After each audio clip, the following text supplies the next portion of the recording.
The deed transfer papers felt like ice in my hands. I stood frozen in my kitchen, staring at the partially signed document that would strip away everything I'd worked for.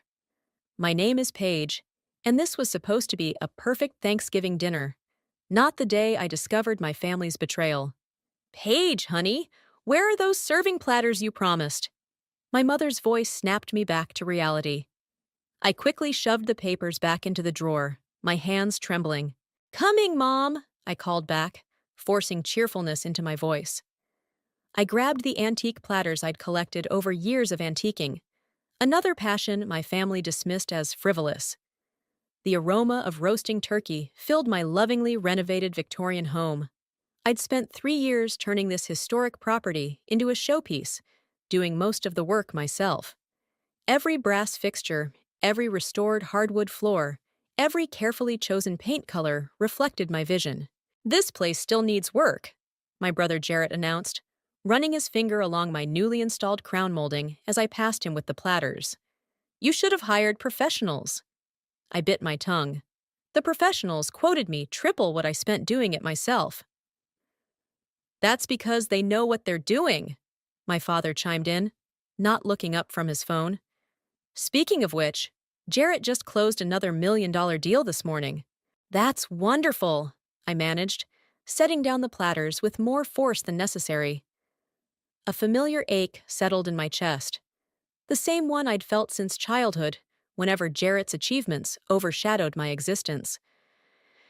My Aunt Bonnie caught my eye from across the room and gave me a sympathetic smile. She'd always been different from the rest, actually seeing me for who I was. Paige, dear, my mother called from the kitchen. Why don't you let Jarrett carve the turkey? He has such steady hands. It's my house, Mom. I'll carve my own turkey. The words came out sharper than intended. Now, my father intervened, finally looking up. No need to get defensive. We're just trying to help. I forced a smile and headed to the kitchen to check on the sides. As I stirred the gravy, I overheard whispered conversations from the dining room. Papers are ready. For her own good. Jarrett knows best. My hand tightened around the wooden spoon. The deed transfer papers in my drawer suddenly made horrible sense. They weren't just planning to take my house. They'd already set the wheels in motion. Need any help? Bonnie appeared beside me, her voice low. You look like you've seen a ghost. I found something, I whispered, glancing over my shoulder. In my drawer. They're trying to— Dinner's getting cold, my mother announced, sweeping into the kitchen. Paige, stop fussing with the gravy. It's fine. Throughout dinner, I watched my family with new eyes. Every compliment about my cooking came with a subtle dig. Every mention of my renovation choices carried an undercurrent of criticism. Jarrett sat at the head of my table, a position he'd simply assumed, smirking between bites of turkey. You know, he said, swirling his wine, this place has so much potential. The market's hot right now. A few professional upgrades, the right management. He trailed off meaningfully. My mother beamed. You've always had such a good head for business, dear. I stood abruptly, my chair scraping against the floor. Anyone want coffee? I just got a new French press. Waste of money, my father muttered. Regular coffee maker works fine. In the kitchen, I gripped the counter until my knuckles turned white. Through the serving window, I could see them all.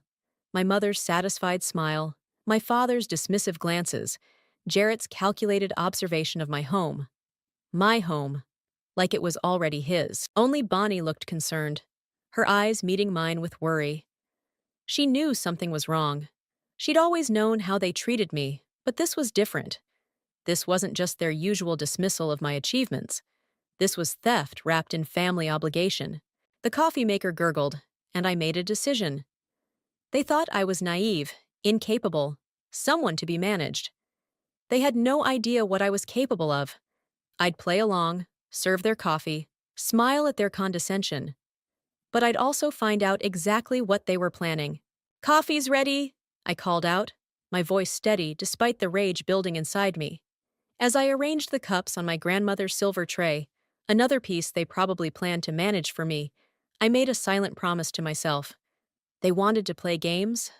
Fine.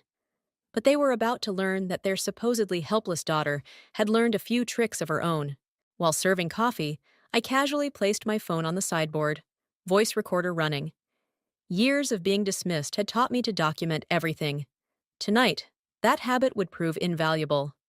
Paige, sweetheart, my mother started, stirring her coffee with practiced precision. We've been thinking about your future. Oh? I kept my voice light, innocent. What about it? Jarrett leaned forward, all business. You've done adequate work here, sis. But this property has serious investment potential, the kind that requires experienced management. I've managed just fine, I said, noting how my father's eyes narrowed at my defiance. Honey, my mother interjected, we're just concerned. A single woman, all alone in this big house. I set down my coffee cup carefully. I'm not alone. I have great neighbors, friends, a successful career. A middle management position, Jarrett scoffed. Hardly the kind of success this family is known for. My father nodded sagely. Your brother's right. We've always been leaders, innovators. Speaking of which, Jarrett, tell them about your new development project.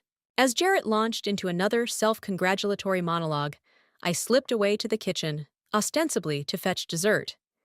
Instead, I placed another phone behind the cookie jar, recording.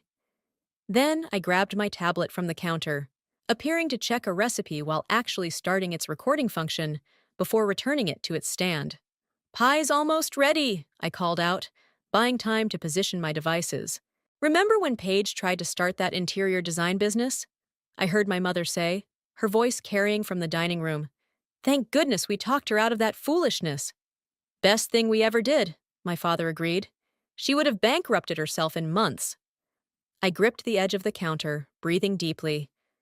That foolishness had been my dream, one they'd crushed with constant criticism and dire predictions until I'd given up. Never again. Returning with the pie, I found Jarrett examining my living room's restored fireplace. This craftsmanship is amateur at best, he declared. We'll need to redo all of this. We? I asked innocently. The contractors I work with, he said smoothly. They'll fix everything up once the transfer is complete. I nearly dropped the pie. They were being so blatant about it now, so confident in their control over me, that they didn't even try to hide their plans. Transfer? I kept my voice steady. Don't worry about the details, dear, my mother soothed. Jarrett will handle everything. Like he always does, my father added proudly. Bonnie, who'd been quietly observing, spoke up. Paige has done amazing work here. This house is her achievement. An achievement that needs proper direction, Jarrett countered. Face it, sis, you're out of your depth. This property deserves professional management. I served the pie with trembling hands, but not from fear, from rage. Each condescending comment, each dismissive glance, fueled my determination. You know what? I said, forcing a smile. You might be right. I should learn more about property management. In fact, I've been reading up on real estate law lately. Oh, honey, my mother laughed. Leave that to the professionals. You focus on keeping this place tidy for now. As if I were nothing more than a caretaker in my own home, the evening wore on, and I played my part perfectly. The dutiful daughter, nodding at their wisdom, accepting their criticism, all while my devices captured every damning word. Finally, as they prepared to leave, Jarrett pulled me aside. Don't worry, sis. I'll make sure you're taken care of when everything's settled.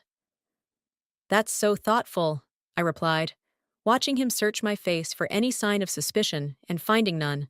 After they left, Bonnie lingered. You're planning something, she said quietly. I hugged her tightly. Thank you for always seeing me. Be careful, she warned, but give them hell. Alone at last, I collected my phones and tablet, hands steady now with purpose. Playing back the recordings, I heard their true colors in high definition, their plans to manipulate me, their disdain for my achievements, their certainty that I was too naive to stop them. I opened my laptop and began typing an email to Ethan, my mentor in real estate development. He'd been teaching me the business for months, though my family didn't know it. They thought I was taking cooking classes. Meeting tomorrow? I typed. I have something you need to hear. Their mistake wasn't in underestimating me. Their mistake was in thinking I was still the compliant daughter who would roll over and accept their decisions. They had no idea what I was capable of, and they were about to find out. The next morning, I sat in Ethan's office, my recordings queued up on my laptop. His corner office overlooked the city skyline, a view earned through decades of smart real estate investments. "Play them," he said, leaning back in his chair. I hit play, and my family's voices filled the room. With each passing minute, Ethan's expression darkened. "Your mother just called you financially illiterate," he noted, shaking his head. "The same woman whose daughter I've been mentoring in property development for the past year." "Keep listening," I said grimly. Jarrett's voice came through clearly. "Once the transfer's complete, we'll leverage the property for the new development. Paige won't understand the complexities, but that's why we're handling everything." Ethan stopped the recording. "They're planning to use your house as collateral for one of your brother's projects?" "That's not even the worst part." I played another clip. My father's voice. "The trust fund should have gone to Jarrett in the first place. This fixes that mistake." "The trust fund?" Ethan sat up straighter. "The one your grandmother left specifically to you?" "The very same. They've been trying to access it for years, but it's ironclad until I'm 40. I pulled out the deed transfer papers I'd found. "This is their solution. If Jarrett owns my house, he controls the trust fund's collateral," Ethan finished. "Damn!" "There's more." I played the final recording, where my mother and Jarrett discussed their plans in detail. "We'll need to move quickly," Jarrett was saying, "before she realizes what's happening. I've already lined up buyers for a quick flip once we renovate." "My clever boy," my mother cooed, "always thinking ahead." Ethan's face had turned to stone. "They're not just trying to take your house. They're trying to steal your entire financial future." "I know." I pulled out another folder. "But here's what they don't know. I've been documenting everything for months. Every dismissive comment, every attempt to undermine me. And this—" I handed him a stack of papers. "This is what I've really been working on." Ethan scanned the documents, his eyes widening. "You've been buying up properties around your house? Under an LLC? 3 properties, all strategic locations." I allowed myself a small smile. "Jarrett's not the only one who can play the real estate game." "And they have no idea?" "They think I'm taking cooking classes." I laughed bitterly. Because what else would their helpless daughter be doing with her time? Ethan studied the property maps. "These locations, you're thinking what I'm thinking? Historic district development, boutique shops, high-end restaurants, the kind of project that would triple property values in the area." "Including your house." Ethan nodded appreciatively. "Which you own free and clear." "Exactly. But I need your help." I leaned forward.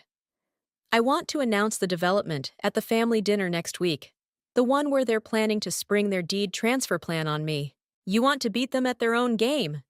Ethan's eyes sparkled. "Count me in, but we'll need to move fast. How much capital do you have access to?"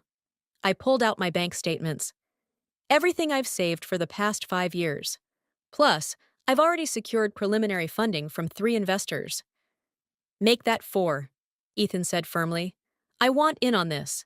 We spent the next hour planning, strategizing. By the time I left his office, we had a solid plan and a presentation that would leave my family speechless. My phone buzzed as I reached my car. A text from my mother. "Family dinner next Friday.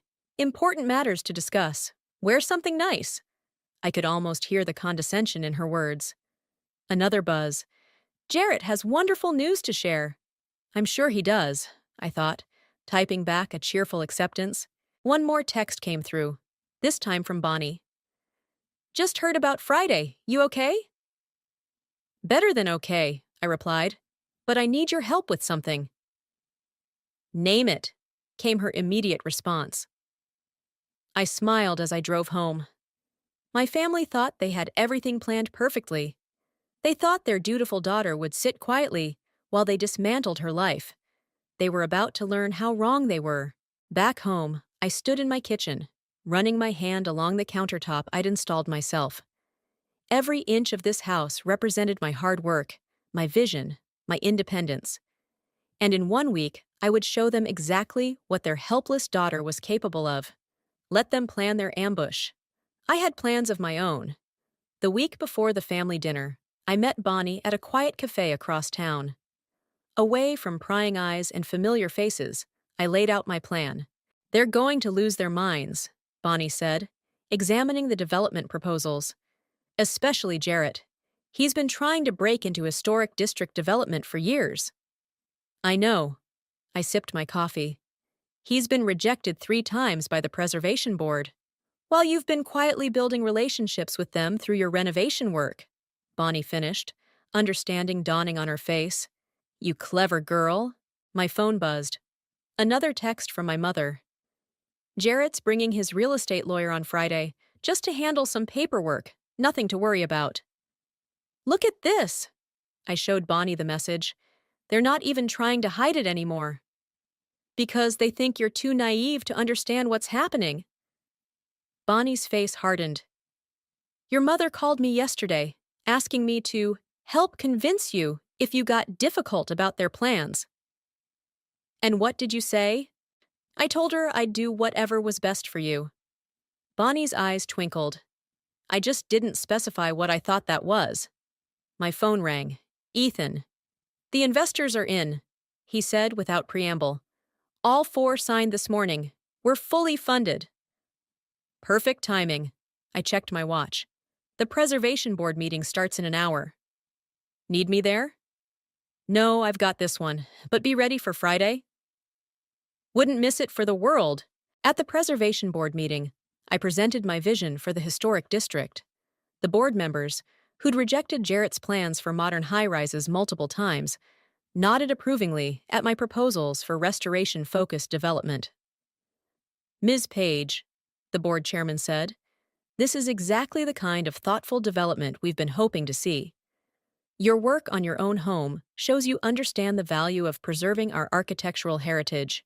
Thank you, sir. I handed over the final paperwork. With your approval, we can begin next month.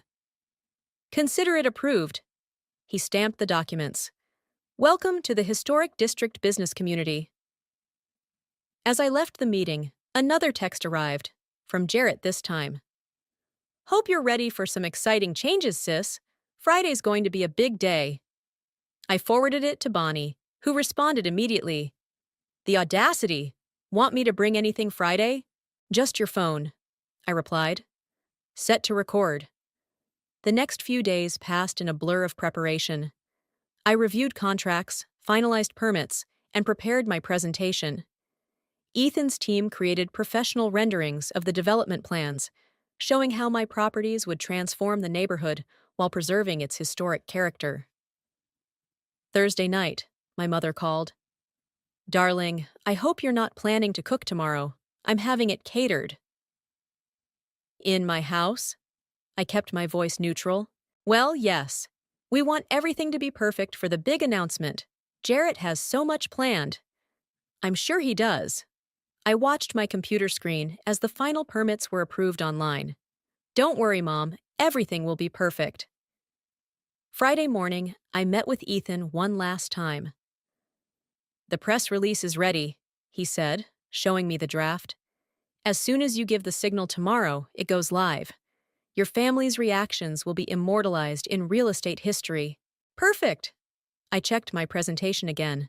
And the investors? All joining by video call when you're ready.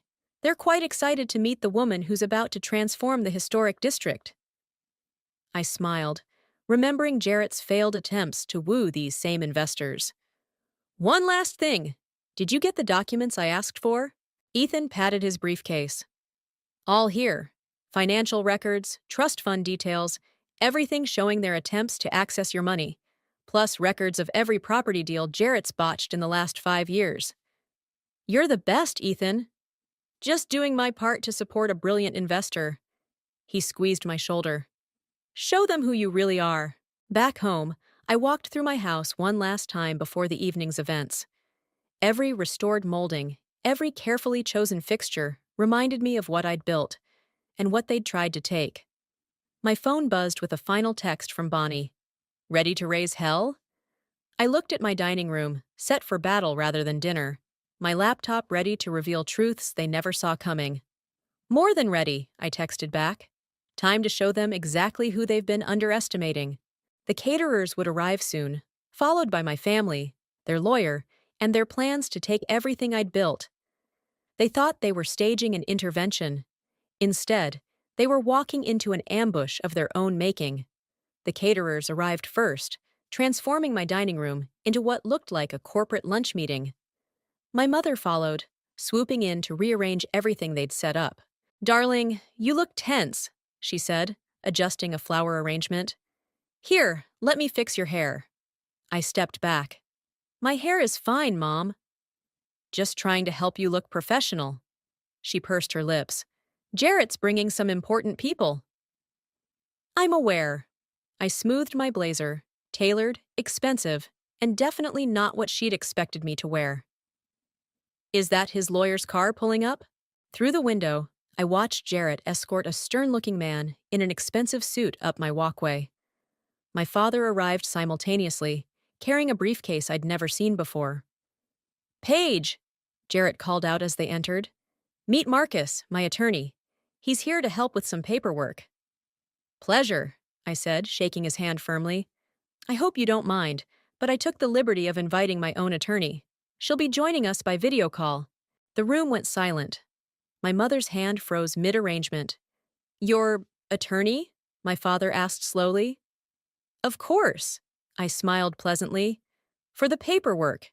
Jarrett laughed, but I caught the nervous edge in it. "Sis, that's really not necessary. Marcus can handle everything." "I'm sure he can, but I prefer having my own representation." I checked my phone. "Ah, Bonnie's here." My aunt entered, giving me a quick wink as she hugged everyone hello. She positioned herself perfectly, right where she could see both my laptop screen and the entire family. "Well," my mother clapped her hands, "shall we eat first? The caterers have prepared a lovely meal." "Actually," Jarrett cut in, "we should handle business first. Marcus has another appointment." "Perfect," I said, opening my laptop. "I have some business to discuss too." My father frowned. "Paige, this is serious family business. Maybe we should—" "Oh, I know exactly how serious this is." I turned on the projector I'd set up earlier. "In fact, I've prepared a presentation." "A presentation?" My mother laughed nervously. "Honey, this isn't a business meeting." "Isn't it?" I connected my laptop to the projector. "Because I see a lawyer, paperwork, and a catered meal. Seems very businesslike to me." Jarrett stepped forward, his usual confidence wavering slightly. "Sis, we're just trying to help you make smart decisions about your property." "My property," I repeated, emphasizing each word. Interesting choice of words. Speaking of which, I pressed a button, and documents filled the screen. "Would anyone like to explain these?" The deed transfer papers I'd found appeared, along with emails between my family members discussing their plans. "Where did you get those?" my father demanded. "Does it matter?" "What matters is that while you were planning to take my house, I was planning something else entirely." I clicked again, and new documents appeared. My development plans, permits, and investor agreements. "What is this?" Jarrett stepped closer to the screen, his face paling. "This," I said calmly, "is the Historic District Restoration Project. 4 properties, 12 boutique businesses, and projected returns that would make your investors weep. Oh, and it's fully funded and approved by the Preservation Board." "That's impossible," Jarrett sputtered. "The board never approves major development in the historic district. They do when the developer has a proven track record of historical preservation." I pulled up photos of my home renovation. Like, say, someone who spent 3 years restoring a Victorian mansion? My mother sank into a chair. "But But you don't know anything about real estate development. Actually, a new voice joined in as my laptop chimed with an incoming video call. She knows quite a bit. Ethan's face appeared on screen, along with 3 other investors. "Hello, everyone," he said cheerfully. "Hope we're not interrupting the family dinner. We just wanted to meet the woman behind the most exciting development project this district has seen in years." The look on Jarrett's face was priceless. He knew exactly who these investors were, the same ones who'd rejected his proposals multiple times. "Now," I said, turning to Marcus, "I believe you had some paperwork for me to sign." The lawyer shifted uncomfortably. "Perhaps we should reschedule." "No need." I pulled out my own stack of documents. "I have all the paperwork right here, including records of every attempt to access my trust fund without my knowledge." My father stood up abruptly. "This is ridiculous. We were only trying to—" "Take what isn't yours," Bonnie interrupted, her phone visibly recording. "Maybe we should discuss that part next." The room fell silent, except for the gentle hum of the projector, displaying my triumph for all to see. And we weren't even halfway through dinner. "Let's review exactly what was supposed to happen tonight," I said, clicking to the next slide. "You were going to present me with transfer papers, convince me it was for my own good, and take control of my house, and by extension, my trust fund." "We were protecting you," my mother protested. "From what? Success?" I played one of the recordings from Thanksgiving. Jarrett's voice filled the room. "Once we get control, we'll leverage everything for the new development. She'll thank us later."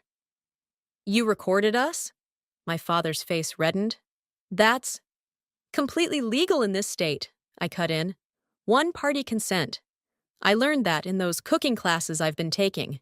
Jarrett paced the room, his confident facade cracking. "Those properties you bought, that's why the sellers wouldn't return my calls. They preferred working with someone who respected the historical value of their buildings." I nodded to Ethan on the screen. "Isn't that right?" "Indeed," Ethan smiled. Paige's restoration work on her home impressed the entire preservation community. Her vision for the district aligned perfectly with what we've been hoping to see. My mother turned to Marcus. "Can she do this? Can she just take over the district like this?" The lawyer cleared his throat. "Everything appears to be legally sound. The properties are purchased, the permits approved, and the funding secured." "But what about her trust fund?" my father demanded. "We have a right—" "You have no rights to my trust fund," I interrupted, displaying the trust documents. "Grandmother made that very clear. It's mine until I'm 40, and then it's still mine. Your only hope was to control my assets and force me to leverage the fund. How's that working out?" Bonnie stifled a laugh as Jarrett slumped into a chair. "The investors," he muttered. "They're the same ones who—" "Rejected your proposals 3 times?" I finished. "Yes. Funny how they prefer historical preservation to modern high-rises."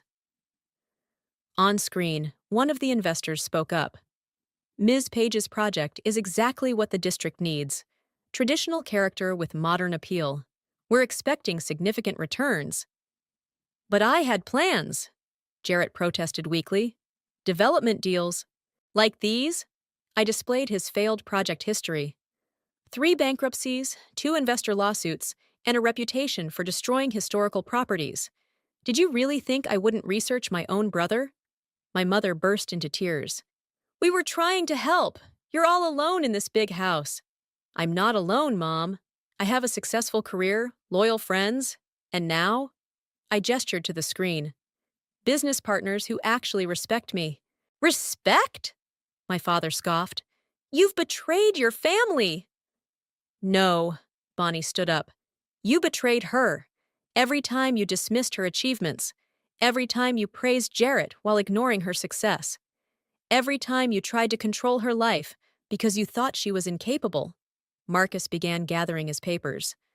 "I don't think my services will be needed tonight." "Actually," I said, "stay. There's one more thing." I pulled out a final document. "This is a cease and desist order.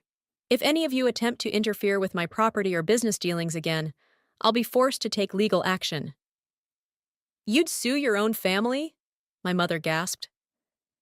"You were about to steal from your own daughter," Bonnie pointed out. Jarrett stood suddenly. "This isn't over.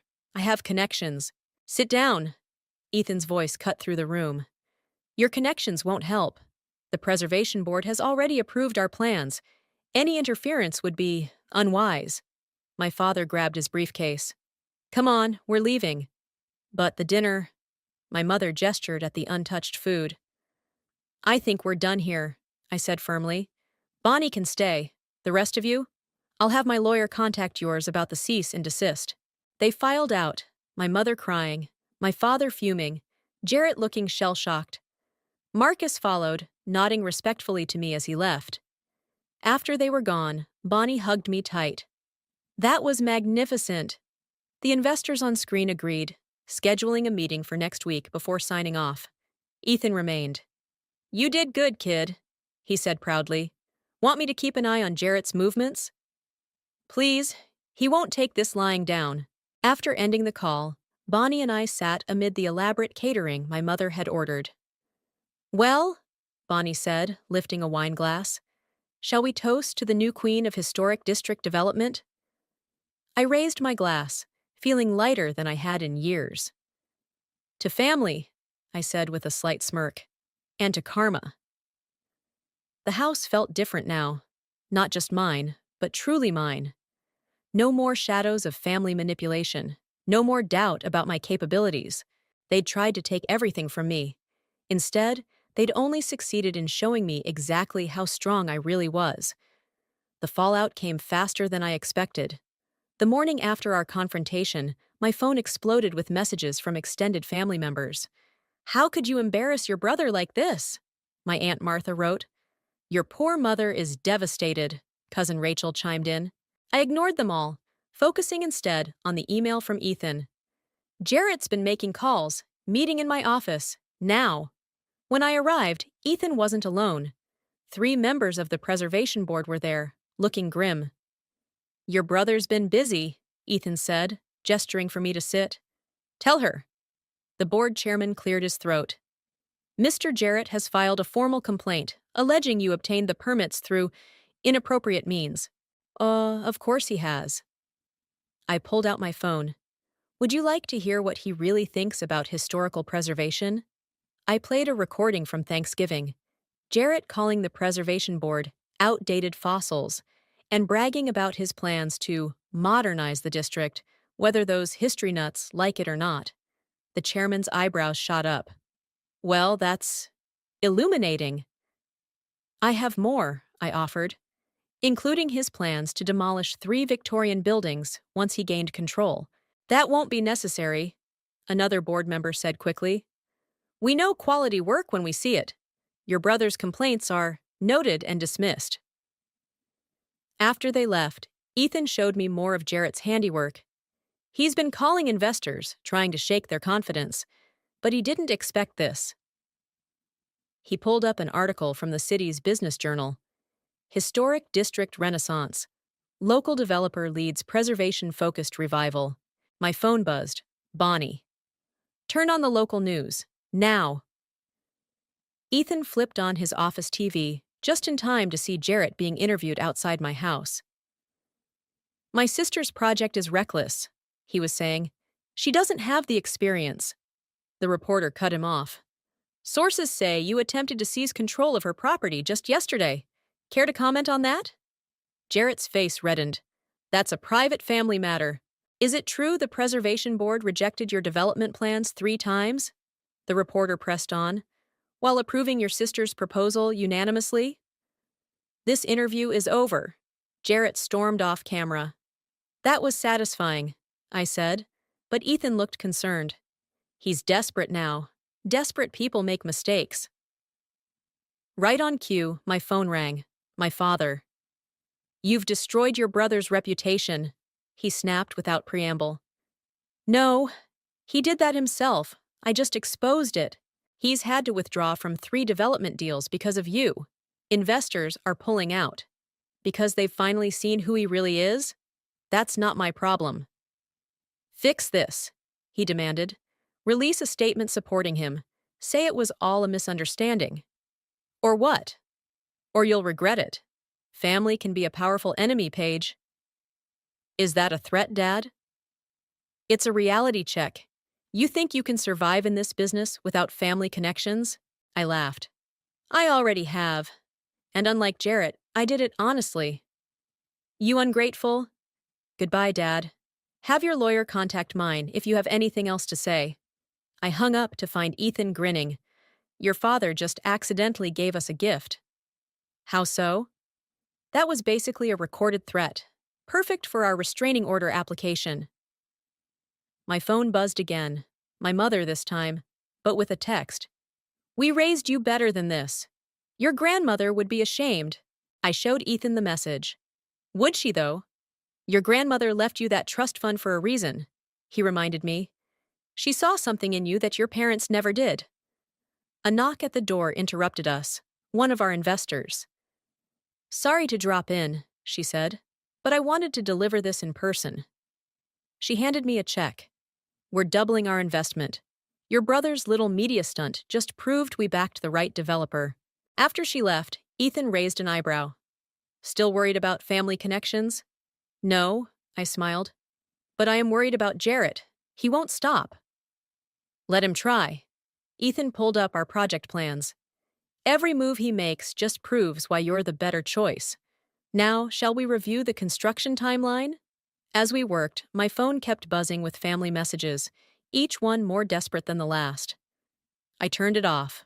They'd had decades to see me, to appreciate me, to treat me as an equal. Instead, they'd tried to take everything I'd built. Now they were learning the hard way. The daughter they'd underestimated had become the woman they couldn't control. And I was just getting started.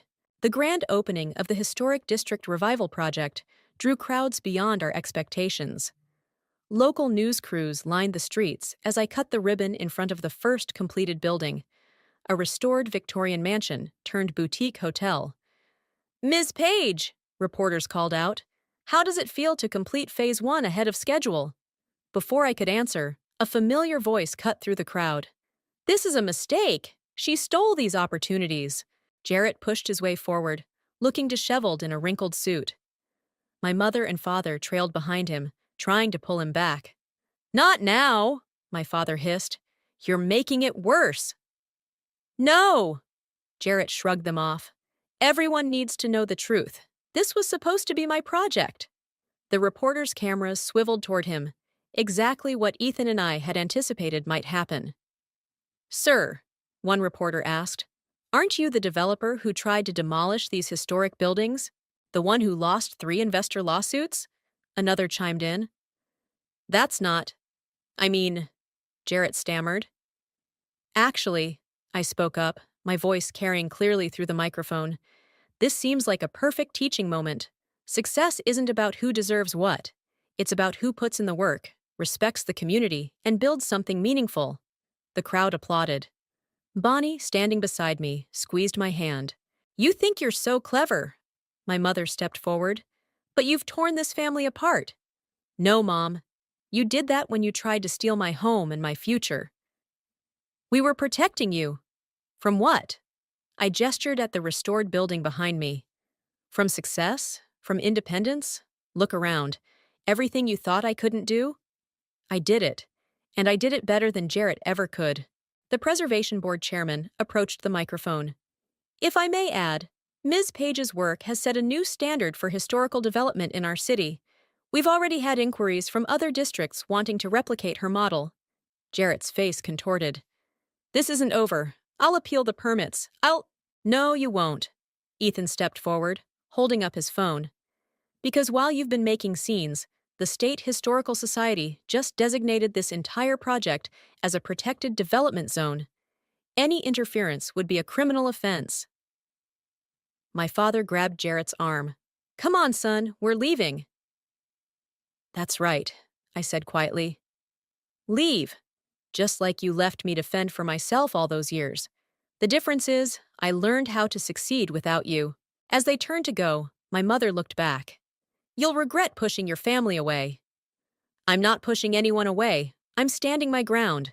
When you're ready to accept that, to see me for who I really am, maybe we can talk. But not until then. They disappeared into the crowd as the reporters turned back to me. Ms. Page, what's next for the Historic District revival? I smiled, gesturing to the row of buildings awaiting restoration.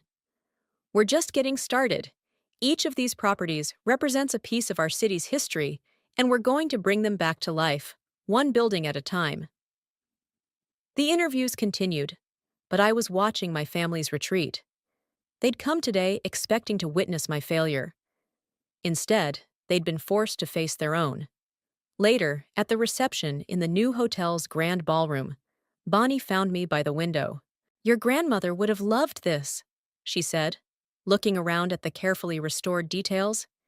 She always said you had her spirit. I wish she could see it. Oh, she sees it, Bonnie smiled. She saw it when she left you that trust fund. She knew exactly what you'd do with it. Ethan joined us, champagne in hand. To the most successful historic restoration project this city has seen in decades.